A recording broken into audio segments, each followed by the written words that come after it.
Yeah, this is BLAPPS TARK. I am Sifu BLAPPS, otherwise known as Victor S. Evelyn. I live in Luton, and I'm doing a special because it's BLAPPS TARK special, which is Better Living and Positive Propaganda System, talking about real knowledge, BLAPPS TARK. And I normally do these shows weekly, but today, this is the 4th of August 2024. I'm reporting on the combination of violence over the weekend, over the last couple of days, apparently started by the murders of 3 children in Southport, which sparked off first peaceful, you know,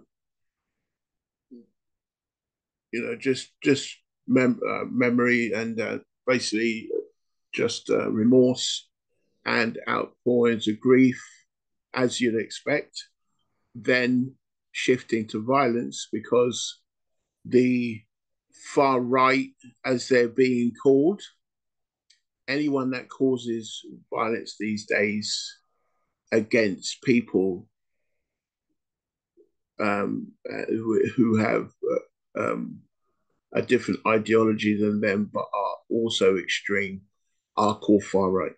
So now, it doesn't matter if it's just a group of people who are angry at a single purpose, a single thing, an incident. It doesn't matter. It's now you're far right. So it doesn't matter if you're just angry at a thing that has gone on. You're being tarred with the same brush. And this is because of Keir Starmer, basically, and his indifference to sorting out the problem. He don't care about the problem. He just wants to chat about putting everyone in the same barrel and sorting it out. Now, I did talk about this before. I'm going to show you some pictures. I'm not going to show you what I talked about before, but I did say this is this. I always say this too shall pass. Whenever there's something newsworthy and of epic proportions going around the world, I always say this too shall pass. But onto what?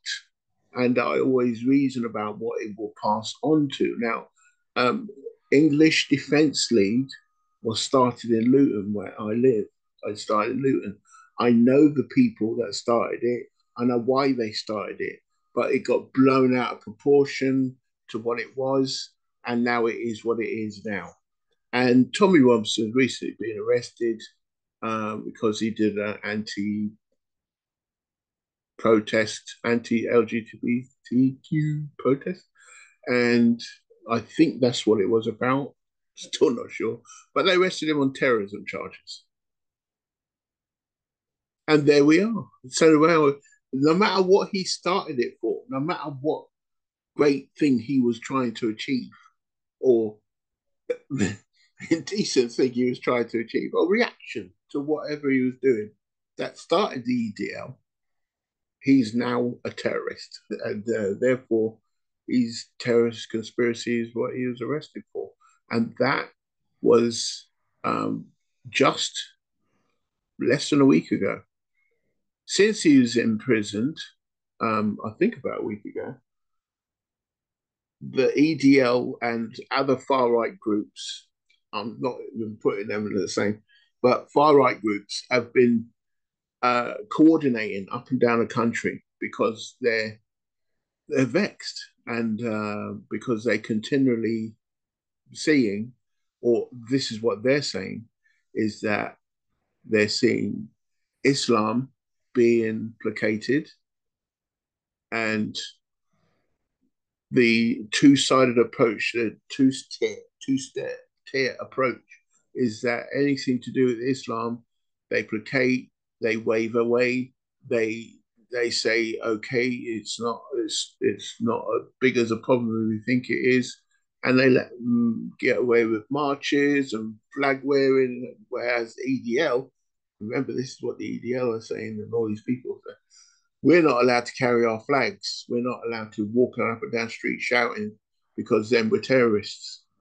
You know, we can't call the people that we used to call terrorists because they're associated with the country that we say the terrorists came from. But so this is what they're angry about: is the two-stare approach to dealing with them. Basically, they're getting away with it. We're not allowed to get away with it. We want to cause trouble, but anytime we even come peaceful, you deal with us like we're rioters and terrorists, whereas they actually act like terrorists and they roam the streets and mash up the place and act how you call terrorism acts, but you don't do anything to them. You just wave them away and tell them to go home. And that's why we're vexed now. And now there's this murder. There's these murders. And so we're angry. But it was coordinated. And now I'm going to give you the evidence. It's absolutely coordinated. And I'm here today to tell you, in my opinion, this is what it's going to lead on to. And that's why I've done this show. Right. So first of all, let me show you exactly what I'm talking about. I want to put it up on screen here. Okay. Let's do that one first. Right. Okay. I don't know if you can see this. Let's try to make it a little bigger. But yeah, as you can see here, we've got quite a few ooh, too bigger. Right, so there's a contacts you could geez. They're talking about in Sunderland and Stockport and the town halls and stuff like that.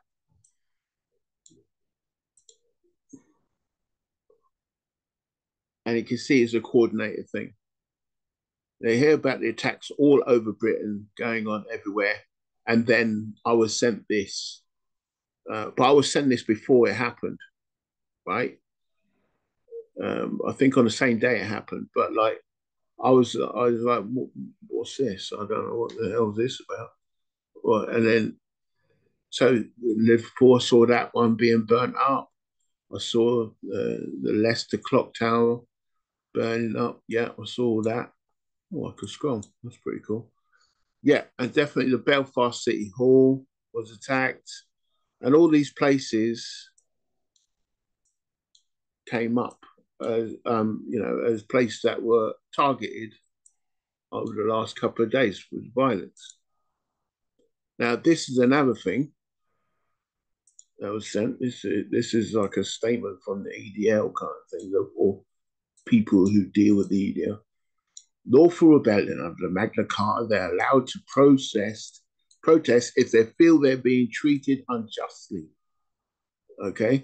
See, being governed unjustly, contrary to common belief, our sovereign government are only there to govern us and not to rule us, and they must be done within the constraint of common law. And so this is their argument, is that they're not being treated fairly. They're getting stuff that we're not allowed to have, and we're tired of it. And there's too many of them in positions of power to stop us doing what we're doing, and we're fed up of it, basically. And so it's going to lead to what I think, well, this was inevitable. These are the fires that were going on. This is the police force. That was Sunderland, that was. I can hear this, but it's basically what they're talking about. You know, all over there saying that, okay, this is what I think, this is what I think. Oh, got it like me. Oh, there you go. All right. So, and there's obviously these people on the other side, and it just goes to show what it all ultimately leads to is violence, people getting hurt, obviously. So Whether or not they're with one league or the other, whether they're Muslim or not, I have no idea. Um, but people are frightened. I've got people that are Muslim in my family, and I've talked to lots of friends I have that are Muslim, and they're all very concerned about what's going on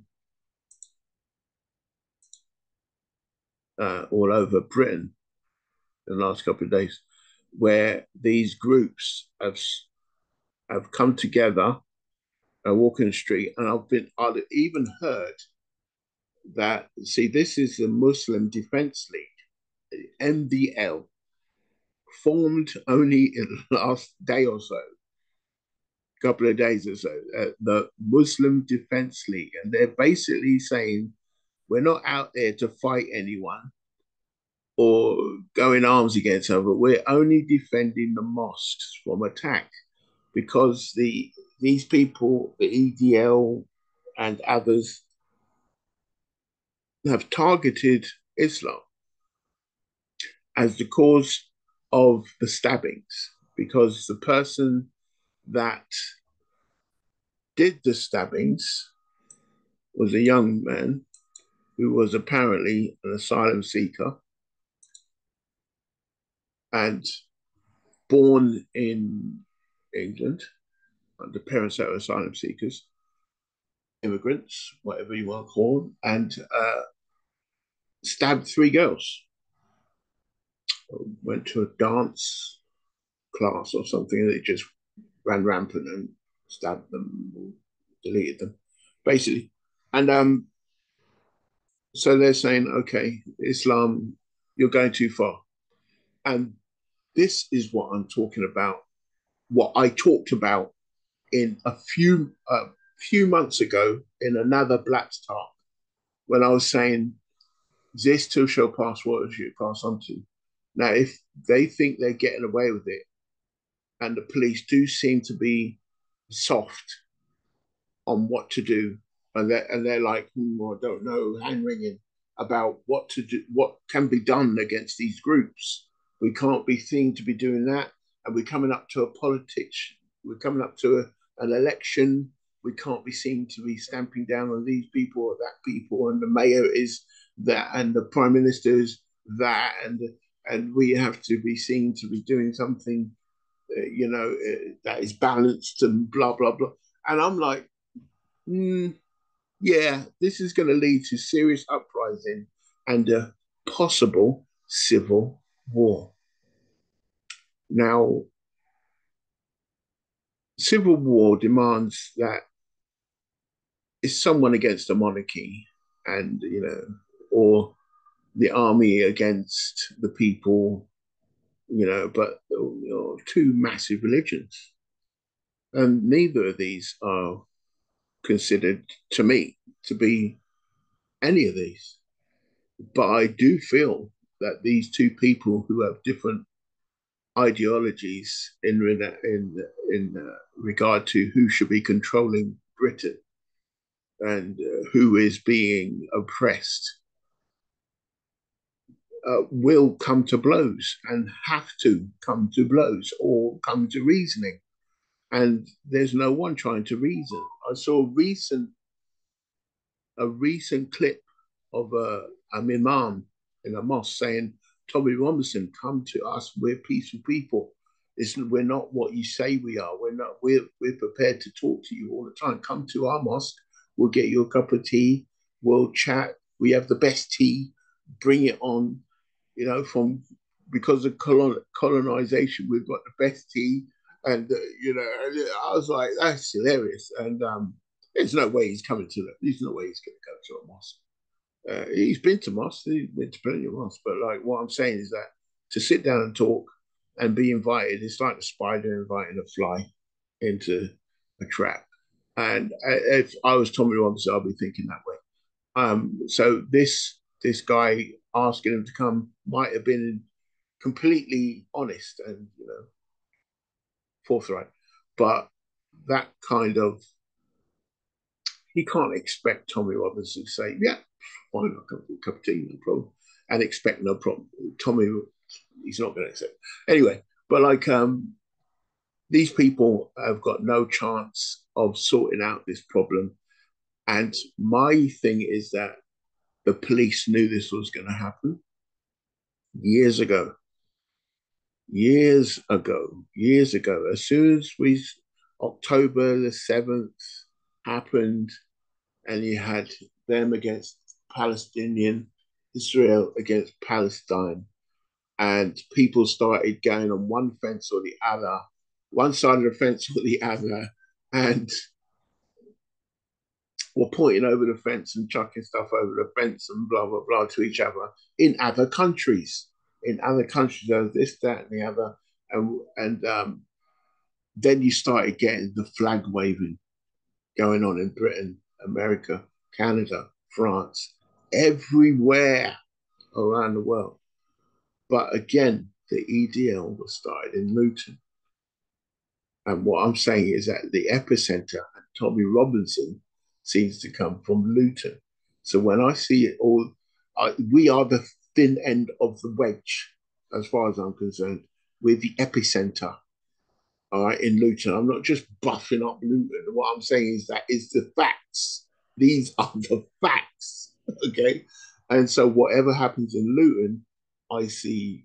It's like Microsoft having in a macro. You know what I'm saying? It's like what happens here is going to happen somewhere else. Just like when America sniffles, UK sneezes. Yeah, that's what's going to happen. So again, it's a civil war, and politicians knew it was going to happen, and they could see it happening. They couldn't do anything about it because they're allies to Israel, and they had to start saying, "Well, we're banning your flag because you're the troublemakers. You yell people. You're always angry, and you're always like, you know what I mean." And they're peaceful people. The Islam and the Muslims, they're peaceful people. So, and you seem to be always with the violence and the football hero stuff and the football violence and stuff like that. So we're going to clamp down on you. And this is the narrative that's been going around. So these are thinking, we're the enemy. We're just trying to protect our children. We're trying to protect our society against this obvious infestation. Ooh, wow. The rhetoric and the is rubbish on both sides. I'm not taking any sides on this, bro. And this is why I said at the beginning, as soon as Israel and Gaza started, I was like, this too shall pass.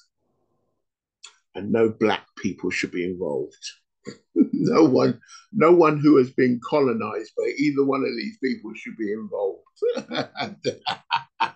and I was like kind of cheeky about it, but as you can see, all I see in these two factions today are Caucasian, Asian, and so much on the Caucasian side. This is how far it's gone. This is how far it's gone to a religious level that Protestants and Catholics have joined together to be on that side against the Muslims, against Islam. It's mind-boggling, mind-boggling. And this is why I say it's a soft way to continue the Israel-Gaza fight. It's a soft way to continue this 3,000-year-old fight that's been going on. It's a soft way to keep the fires burning of war and, you know, disarray. We are never going to get anything done. And why do they always want it like this? I'll tell you why. Are you ready? I'll tell you exactly why. We had in 2020 COVID. Then we had restrictions because of COVID. Now we got a civil war. What's coming next? Kind of obvious. Even when the reporting is going on, of this situation right now. They're saying that Keir Starmer was saying, don't worry about it, people. Don't worry about it, people. We've got CCTV, facial recognition. And people are going, oh, you got facial recognition? Right, Keir Starmer, we'll sort you out. I'll put a scarf over you. That doesn't work, bro. That don't work, bro. You can put on a face mask that covers every feature on your face. Facial recognition is not just a wow. I don't even know why I'm explaining this, but facial recognition is not just about recognizing who the hell is doing something. You know, taking the different parts of your face and matching it to a passport photograph or a driving license digital photograph of yourself somewhere on the system, right? Because we all have been shipped and shaped just for because of COVID and terrorism and past stuff they use to get more control over us. So this is what it's leading to: a civil war, which gets more restrictions on us, and then we'll be locked down again. But it'll be all for our safety and to stop the rioting going on. They're letting it happen, and I'm saying they let it happen all the time. We're always moved to do the basic thing, which is not chat, not talk it out, not find out what's actually causing the problem. They're saying, oh, 3 children got killed. Yeah, that's terrible. But that's not why they're doing this. That's got nothing to do with this. Why are they stealing out of shops? Why are they burning police cars? What's that got to do with 3 children getting killed? What's it got to do? Nothing. Nothing. When it happens to black people, what happens? Flatline, no response, nothing, nothing, nothing.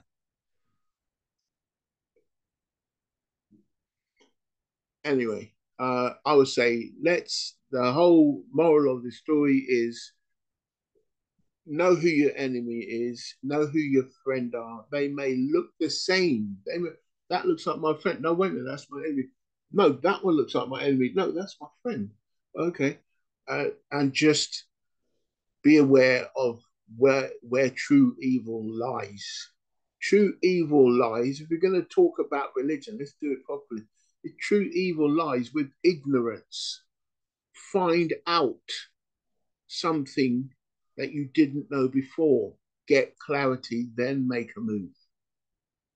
And never just listen to the government. Never listen to them. They're always against you. It doesn't matter if they sound like they're against you. No, know your enemy, bruh. Right? Your next door neighbor is not your enemy. The person down the street is not your enemy. The person in another town is not your enemy. Your enemy is the person oppressing you, putting their thumb on your head. Okay. Putting their boot on your neck. Okay. That's the enemy. Let's do something about them. And we've got to talk, people. All right. That's it for BLAPPS TARK Special today. Have peace, Joel on True. I'll see you in the next one. And I think I'll keep you updated on what's going on. But yet again, this is just another normal thing going on. This unsettlement, this disarray is another normal thing. It's their modus operandi. This is what they do to keep us unsettled so we cannot do anything. We will forever be stagnated and forever having our feet in molasses. We will never move on if we don't figure this out. All right, people, enough of the rant. Be cool. Everybody be cool. You be cool.